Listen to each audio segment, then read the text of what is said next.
Hello friends, welcome to my channel legal help in Hindi. दोस्तों, आज का ये लेक्चर हमारा कॉन्स्टिट्यूशन से है, जिसका हमारा टॉपिक होने वाला है विचार और अभिव्यक्ति की स्वतंत्रता के ऊपर, यानी कि freedom of opinion and expression के बारे में। जैसे कि हम सभी जानते हैं कि कॉन्स्टिट्यूशन में हमारे कुछ मौलिक अधिकार बताए गए हैं, जिसमें से अभिमत और अभिव्यक्ति यानी कि ओपिनियन और एक्सप्रेशन भी हमारे मूल अधिकार है। इनके अंतर्गत जानकारी का अधिकार आ जाता है। मानव अधिकारों की सार्वभौमिक घोषणा के अनुच्छेद 19 में ये प्रोविजन किया गया कि हर एक व्यक्ति को अपना ओपिनियन और एक्सप्रेशन करने की फ्रीडम होनी चाहिए। इस अधिकार के अंतर्गत बिना किसी हस्तक्षेप के अपना मत रखना, अपना एक्सप्रेशन, अपना ओपिनियन रखना, किसी भी संचार के माध्यम से जानकारी को इकट्ठा करना और देने की फ्रीडम शामिल की गई है। आर्टिकल 19 क्लॉज 1 में कहा गया है कि हर एक व्यक्ति को बिना किसी रोक टोक के अपना ओपिनियन रखने का अधिकार होगा। इसी तरह से आर्टिकल 19 क्लॉज 2 में ये घोषणा की गई है कि हर एक व्यक्ति को अपने आप को एक्सप्रेस करने का अधिकार होगा और इस अधिकार के अंतर्गत किसी भी तरह की सीमा का विचार किए बिना मौखिक रूप से किसी भी संचार के माध्यम से जानकारी लेने का या फिर देने की पूरी तरह से फ्रीडम होगी।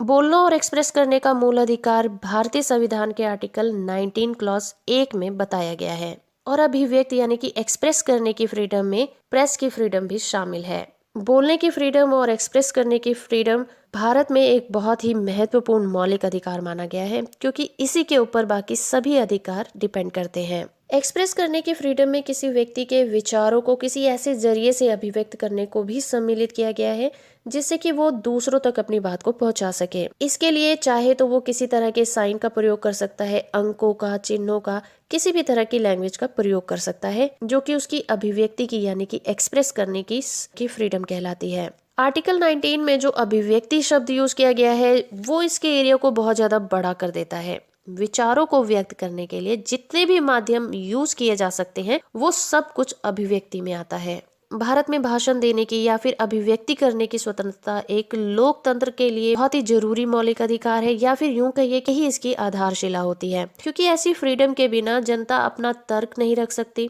और ना ही किसी की आलोचना कर सकती है, जिसके बिना किसी भी जनता का विकास नहीं हो सकता और ना ही किसी देश का विकास हो सकता है। तो इसी तरह से भारतीय संविधान में ऐसी फ्रीडम की व्यवस्था की गई ताकि किसी भी लोकतंत्रीय सरकार को बहुत ही आसानी से सुचारू रूप से चलाया जा सके। यहाँ पर हम एक केस का जिक्र करेंगे, Indian express newspaper versus Bharat संघ। ये 1985 का केस है। इस केस में सुप्रीम कोर्ट ने ये कहा कि अभिव्यक्ति की स्वतंत्रता 4 बातों पर डिपेंड करती है। पहला, इसके द्वारा व्यक्ति की उन्नति होती है।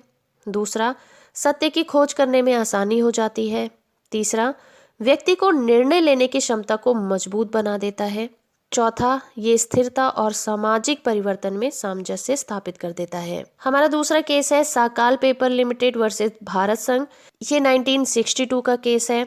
इसके मामले में सुप्रीम कोर्ट ने कहा है कि भाषण और अभिव्यक्ति की स्वतंत्रता में प्रेस की स्वतंत्रता भी शामिल होती है, क्योंकि समाचार पत्र विचारों की अभिव्यक्ति करने का एक जरिया मात्र होता है। इसी तरह से तीसरा केस है हमारा KN अब्बास वर्सेस भारत संघ। ये 1971 का केस है। इस मामले में सिनेमेटोग्राफी एक्ट 1952 की संवैधानिकता को चुनौती दी गई थी, क्योंकि ये धारा फिल्मों के प्रदर्शन पर सेंसर का उपबंध करती थी, जो भाषण और अभिव्यक्ति की स्वतंत्रता का अतिक्रमण करता है। इस केस में सुप्रीम कोर्ट ने सेंसर को लोकहित संवैधानिक घोषित किया था। तो फ्रेंड्स, ये था हमारा एक छोटा सा video freedom of opinion and expression के ऊपर। आई होप कि ये जानकारी आपको पसंद आई होगी। वीडियो अच्छा लगा है तो आप इसे लाइक और शेयर जरूर करिए। चैनल को सब्सक्राइब कर लीजिए, साथ में ऑल नोटिफिकेशन बटन को ऑन रखिए ताकि जब भी मैं कोई नई वीडियो अपलोड करूँ आप लोग उससे अपडेट होते रहें।